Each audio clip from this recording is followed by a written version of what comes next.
오늘도 하나님의 말씀을 기록해 봅니다. 안녕하세요. 성경 일기장입니다. 오늘은 사도행전 3장의 이야기를 함께 천천히 걸어가 보려 합니다. 성경 속에서 아주 유명한 기적 이야기이지만 조금만 가까이 다가가 보면 이 장면은 기적보다도 사람의 마음에 대한 이야기처럼 느껴집니다. 어쩌면 지금 이 이야기는 성전 미문 앞에 앉아있던 그 사람보다 이 말씀을 듣고 있는 우리의 현재 자리를 더 정확히 비추고 있는지도 모르겠습니다. 우리는 모두 각자의 삶 속에서 어떤 문 앞에 앉아있을 때가 있습니다. 들어가고 싶은데 들어갈 수 없는 자리, 가까이 있지만 닿을 수 없는 곳, 그 앞에서 손을 내밀며 하루하루를 보내는 시간들 말입니다. 그래서 오늘 이 말씀은 먼 옛날의 이야기가 아니라 바로 지금 우리의 이야기가 될 수 있습니다. 오늘 이 시간만큼은 잘 살아야 한다는 마음도 더 믿어야 한다는 부담도 잠시 내려놓고 그저 말씀 앞에 함께 앉아있는 시간이 되었으면 좋겠습니다. 성경은 우리를 다그치지 않습니다. 오히려 우리가 있는 그 자리로 먼저 찾아오십니다. 그리고 조용히 손을 내미시지요. 오늘 우리도 그 손길을 느껴보는 시간이 되길 바랍니다. 챕터 1. 미문 앞에 앉은 인생.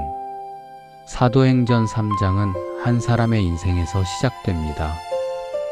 그는 나면서부터 걷지 못했고 매일같이 성전 미문 앞에 앉혀졌습니다.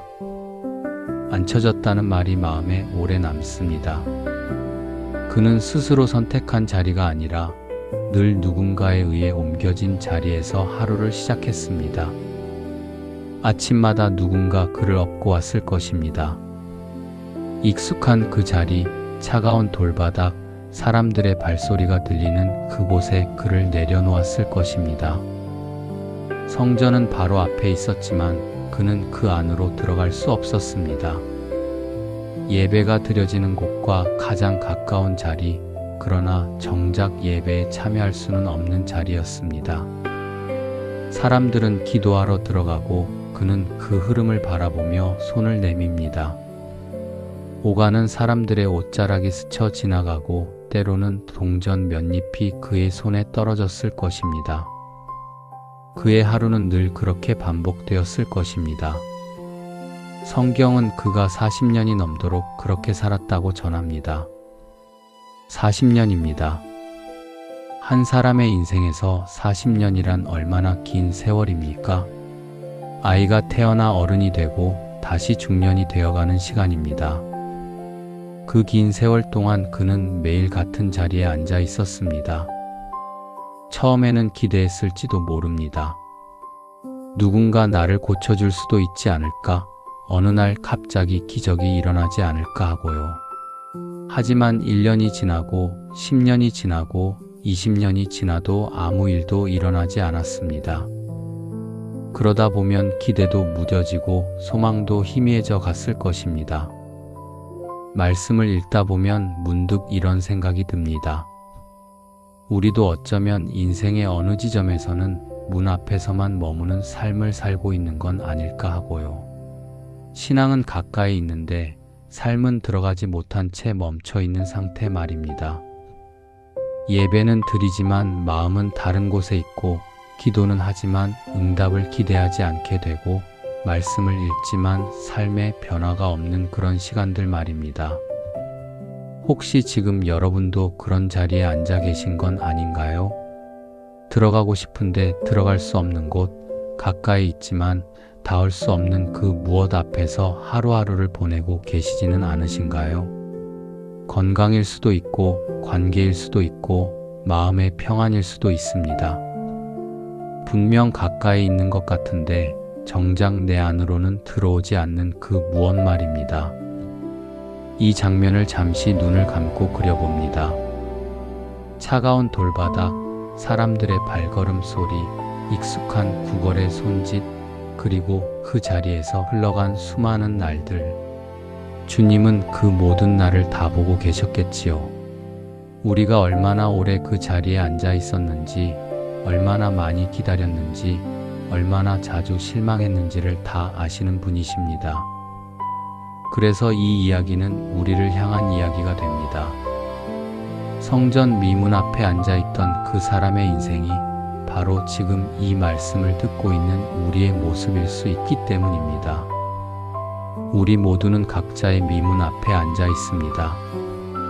그리고 주님은 오늘도 그 자리로 걸어오고 계십니다.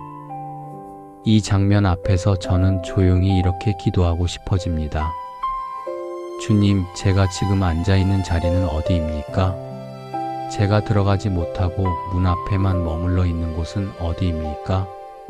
그리고 주님, 오늘은 제 앞에 멈춰 서 주시겠습니까? 챕터 2. 은과 금은 없거니와. 그날도 베드로와 요한은 성전으로 올라가고 있었습니다. 때는 제굿이 오후 3시경이었습니다. 그들은 기도하러 가는 길이었습니다. 예루살렘 성전에서는 하루에 3번 정해진 시간에 기도가 드려졌고 많은 사람들이 그 시간에 맞춰 성전으로 모여들었습니다. 베드로와 요한도 그 흐름 속에 있었습니다. 그들은 다른 날과 다르지 않게 그 사람 앞을 지나가려 했을지도 모릅니다.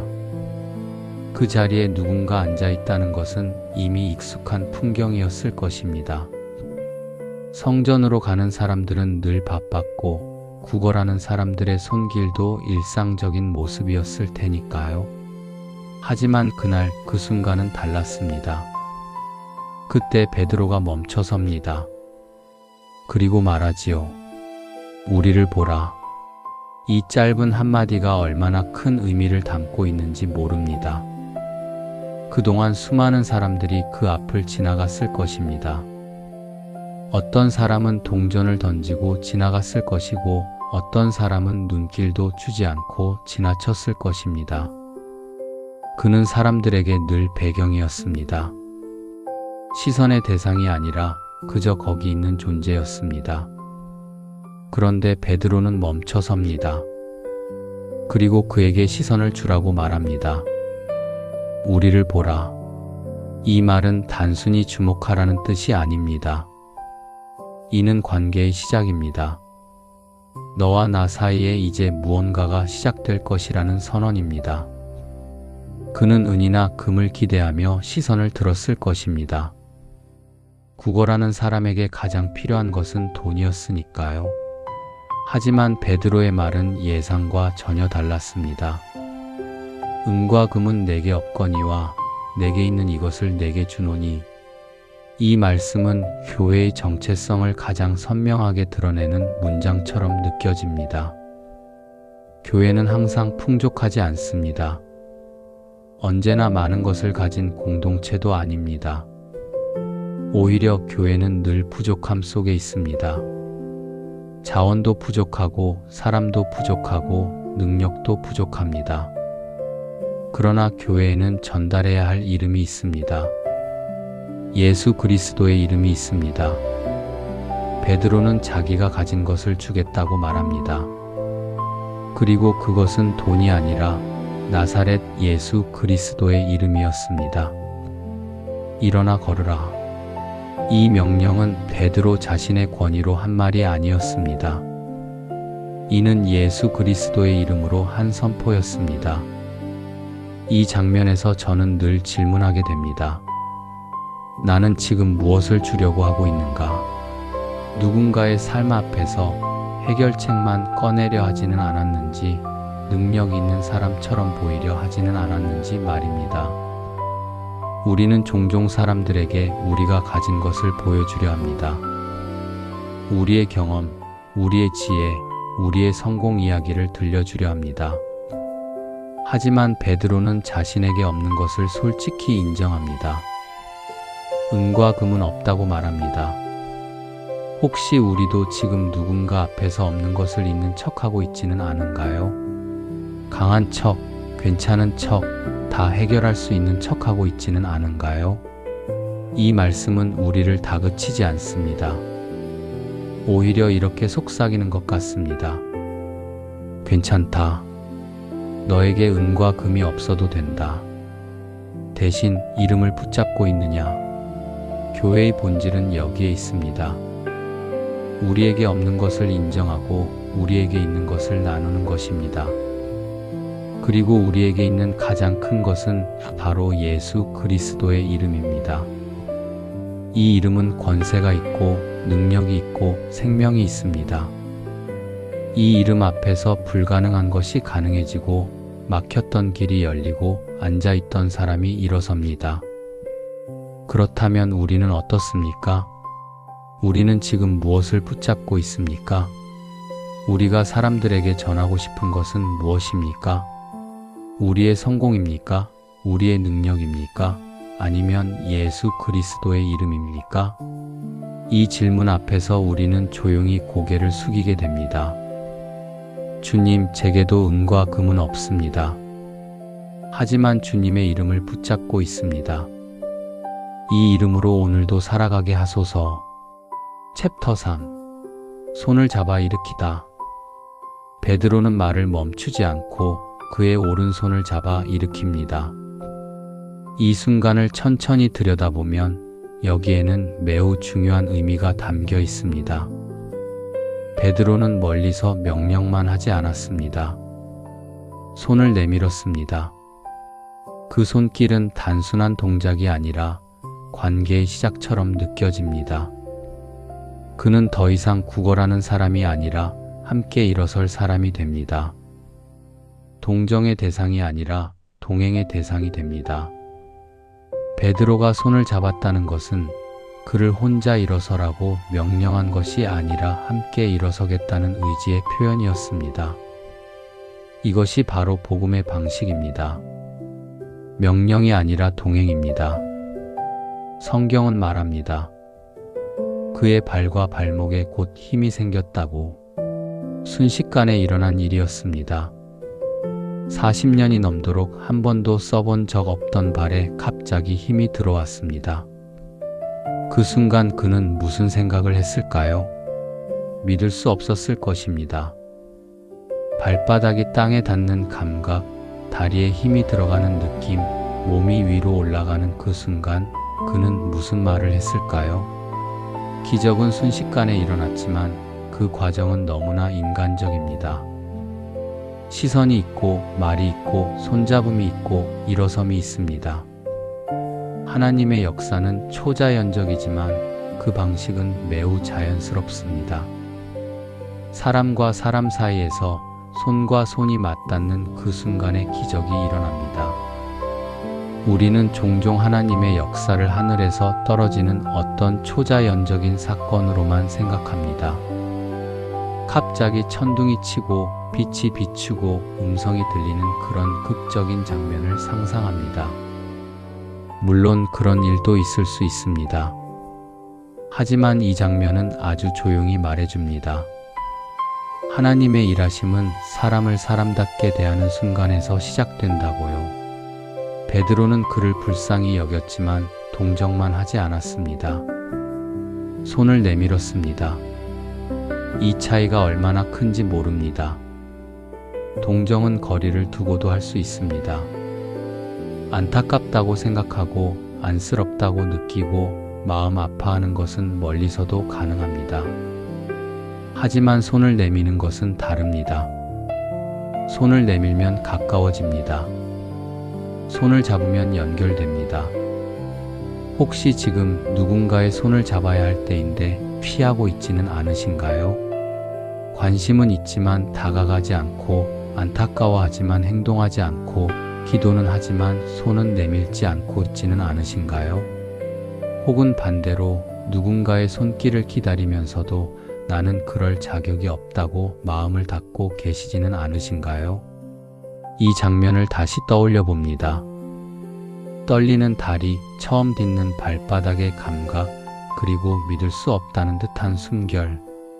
그는 40년 만에 처음으로 자기 발로 서 있었습니다. 자기 힘으로 땅을 딛고 있었습니다. 그 감격이 얼마나 컸을까요? 주님은 그 모든 떨림을 아시면서도 그를 일으키셨습니다. 그리고 여기서 우리가 놓치지 말아야 할 것이 하나 있습니다. 베드로가 손을 잡아 일으켰지만 실제로 일어선 것은 그 사람 자신이었다는 점입니다. 베드로가 억지로 끌어올린 것이 아니라 그 사람이 손을 잡고 일어섰습니다.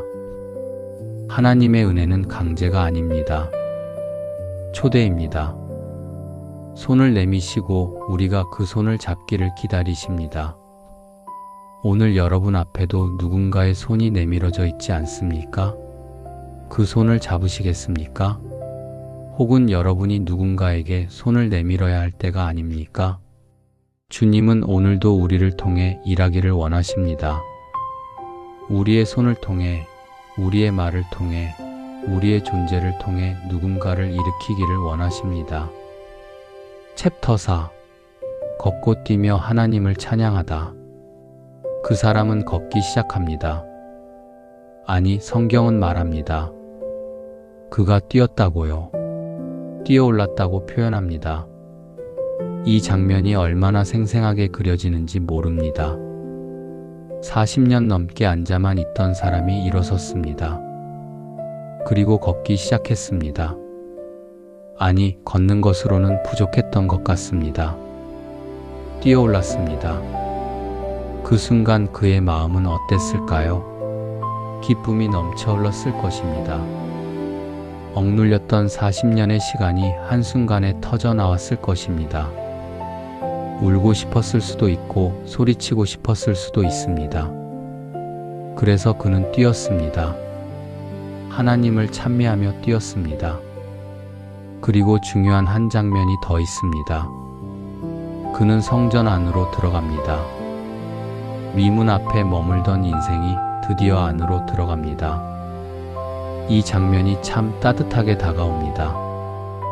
회복은 단지 몸이 나아지는 것이 아니라 하나님 앞으로 다시 나아가는 길이 열리는 것임을 보여주기 때문입니다. 그는 더 이상 문 밖에 머물지 않습니다. 들어갑니다. 걷고 뛰며 하나님을 찬양하면서 성전 안으로 들어갑니다. 그동안 얼마나 들어가고 싶었을까요? 예배 드리는 소리가 들릴 때마다, 사람들이 안으로 들어가는 모습을 볼 때마다 나도 저기 들어가고 싶다고 생각했을 것입니다. 하지만 그럴 수 없었습니다. 그는 문 앞에만 머물러야 했습니다. 그런데 이제는 다릅니다. 자기 발로 걸어서 들어갑니다. 누구의 도움도 필요 없습니다. 업혀가지 않아도 됩니다. 끌려가지 않아도 됩니다. 자기 발로, 자기 힘으로 하나님 앞으로 나아갑니다. 이것이 진정한 회복입니다. 사람들은 놀라고 웅성거리고 그를 알아봅니다. 저 사람이 그 미문 앞에 앉아있던 사람 아니냐고 수군댑니다. 믿을 수 없다는 표정으로 그를 바라봅니다. 어떻게 된 일이냐고 묻습니다. 누가 고쳐준 것이냐고 묻습니다. 사람들의 시선이 베드로와 요한에게로 향합니다. 그러나 베드로는 곧 방향을 바로 잡습니다.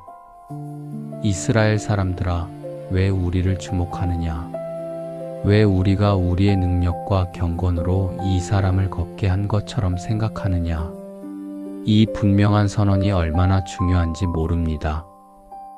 기적은 사람을 향하면 위험해지고 하나님을 향하면 예배가 됩니다. 우리는 때때로 하나님의 일하심을 보고도 사람에게 이 영광을 돌릴 때가 있습니다. 저 목사님이 대단하다. 저 집사님이 훌륭하다. 저 권사님의 기도가 응답받았다고 말합니다. 물론 그분들을 통해 일하신 하나님을 인정하는 의미일 수 있습니다. 하지만 조심해야 합니다. 기적의 주인공은 언제나 하나님이십니다. 그래서 교회는 언제나 이 균형 위에 서 있어야 합니다. 사람을 존중하되 하나님께 영광을 돌려야 합니다. 사람을 귀하게 여기되 하나님을 높여야 합니다. 이 균형을 잃으면 교회는 쉽게 무너집니다. 사람을 우상화하거나 반대로 사람을 무시하는 극단으로 흐르게 됩니다. 혹시 우리 삶에도 다시 들어가고 싶은 자리들이 있지 않으신가요? 예배의 자리, 감사의 자리, 찬양의 자리 말입니다. 어느 순간부터 멀어져 버린 그곳, 가까이 있지만 들어가지 못하고 있는 그곳 말입니다. 주님은 오늘도 우리를 그 안으로 초대하고 계십니다. 걷고 뛰며 하나님을 찬양하는 그 자리로 우리를 부르고 계십니다. 그리고 이 이야기는 우리에게 또 하나의 질문을 던집니다. 당신은 마지막으로 언제 하나님을 찬양하며 뛰어본 적이 있습니까? 은혜가 너무 커서 가만히 앉아 있을 수 없었던 때가 언제였습니까? 감사가 넘쳐서 소리내어 하나님을 찬미했던 순간이 언제였습니까? 혹시 우리는 너무 오래 익숙함 속에 머물러 있었던 건 아닐까요? 챕터 5. 예수의 이름이 중심입니다. 베드로는 사람들에게 분명히 말합니다. 이 일은 우리의 능력이나 경건으로 된 것이 아니라고. 오직 예수의 이름, 그리고 그 이름을 믿는 믿음으로 된 것이라고요. 베드로는 이 기회를 놓치지 않고 예수 그리스도를 증거합니다. 아브라함과 이삭과 야곱의 하나님, 우리 조상의 하나님이 그의 종 예수를 영화롭게 하셨다고 선포합니다. 그런데 너희는 그를 넘겨주고 빌라도가 놓아주려 할 때 그 앞에서 그를 부인하였다고 말합니다. 너희가 거룩하고 의로운 일을 부인하고 도리어 살인한 사람을 놓아주기를 구하여 생명의 주를 죽였다고 말합니다. 이 말씀은 듣기에 무척 날카롭습니다. 책망처럼 들립니다. 하지만 베드로는 여기서 멈추지 않습니다. 그는 회개와 돌이킴을 이야기합니다. 그러므로 너희가 회개하고 돌이켜 너희 죄 없음을 받으라. 이는 유쾌하게 되는 날이 주 앞으로부터 이를 것이요 또 주께서 너희를 위하여 예정하신 그리스도 곧 예수를 보내시리니 이는 책망이 아니라 초대처럼 들립니다. 돌아오라. 그러면 새로워질 것이다. 죄를 씻음받고 유쾌하게 되는 날이 올 것이라고 말합니다. 베드로는 정죄하려는 것이 아니라 회복시키려는 것입니다. 심판하려는 것이 아니라 구원하려는 것입니다. 사도행전 3장은 교회가 세상에 어떤 방식으로 보이기를 원하는지를 분명히 보여줍니다. 힘으로가 아니라 권위로가 아니라 생명으로 말입니다. 교회는 사람을 일으키는 공동체입니다. 앉아있는 사람을 세우고 걷지 못하는 사람을 걷게 하고 문 밖에 있는 사람을 안으로 들어오게 하는 곳입니다. 이 말씀 앞에서 저는 이렇게 묻고 싶어집니다. 주님, 제 삶의 중심에는 여전히 주님의 이름이 있습니까? 제가 의지하는 것은 무엇입니까? 제가 붙잡고 있는 것은 무엇입니까? 내 능력입니까? 내 경험입니까? 아니면 주님의 이름입니까? 우리는 살다 보면 자꾸 다른 것에 의지하게 됩니다. 내 지식, 내 경험, 내 돈, 내 인맥에 의지합니다. 물론 이것들이 나쁜 것은 아닙니다. 하나님께서 주신 것들입니다. 하지만 이것들이 중심이 되면 안 됩니다. 중심은 언제나 예수 그리스도의 이름이어야 합니다. 문제가 해결되지 않아도 상황이 완전히 바뀌지 않아도 이름이 중심에 있으면 사람은 다시 걸을 수 있습니다. 베드로와 요한에게는 은과 금이 없었지만 그들에게는 이름이 있었습니다. 그래서 그들은 앉아있는 사람을 일으킬 수 있었습니다. 혹시 지금 여러분은 무엇을 붙잡고 계십니까? 무엇에 의지하고 계십니까? 그것이 정말 여러분을 일으킬 수 있는 것입니까? 아니면 그저 잠시 의지할 수 있을 뿐 결국 무너질 수밖에 없는 것입니까? 오늘 이 말씀은 우리에게 다시 한번 묻습니다. 당신의 중심은 무엇입니까? 오늘 이 말씀을 듣는 우리도 각자의 속도로 각자의 자리에서 다시 한 걸음 걸어보면 좋겠습니다. 40년을 앉아 있었던 사람도 일어섰습니다. 우리도 일어설 수 있습니다. 주님의 이름으로, 주님의 능력으로 우리도 다시 걸을 수 있습니다. 사도행전 3장은 한 사람의 다리가 회복된 이야기이기 전에 한 인생이 자기 자리에서 일어나 하나님께로 들어간 이야기입니다. 미문 앞에 앉아있던 자리에서 성전 안으로 걸어 들어간 그 여정이 바로 우리의 이야기이기도 합니다. 오늘 이 시간 혹시 마음이 지쳐 있다면 굳이 빨리 일어나려 하지 않으셔도 괜찮습니다. 주님은 여전히 우리 앞에 멈춰 서서 말씀하십니다. 나를 보아라. 그 시선 속에는 정죄가 없습니다. 오직 사랑만 있습니다. 그 눈빛 속에는 실망이 없습니다. 오직 기대만 있습니다. 베드로가 그 사람의 손을 잡았던 것처럼 주님도 오늘 우리의 손을 잡으려 하십니다. 그 손길을 느껴보시기 바랍니다. 따뜻하고 단단한 그 손을 느껴보시기 바랍니다. 그리고 천천히 일어서 보시기 바랍니다. 40년이 걸렸어도 괜찮습니다. 지금이라도 괜찮습니다. 우리 모두에게는 각자의 미문이 있습니다. 들어가고 싶은데 들어가지 못했던 그곳, 가까이 있었지만 닿을 수 없었던 그곳 말입니다. 하지만 오늘 주님은 우리를 그 안으로 초대하십니다. 걷고 뛰며 하나님을 찬양하는 그 자리로 우리를 부르십니다. 잠시 눈을 감고 이렇게 조용히 기도해 보시지 않으시겠습니까? 주님, 제 삶의 문 앞에 앉아있던 시간을 아시는 주님, 오늘은 제 손을 잡아주소서. 은과 금이 아니라 주님의 이름으로 다시 걸을 수 있게 하소서. 아멘. 오늘도 이 말씀과 함께 조금 더 가벼운 발걸음으로 하루를 살아가시길 바랍니다. 그리고 기억하십시오. 주님은 지금도 우리 앞에 멈춰 서 계십니다. 우리를 보고 계십니다. 그리고 손을 내밀고 계십니다. 오늘도 하나님의 말씀을 기록해 봅니다.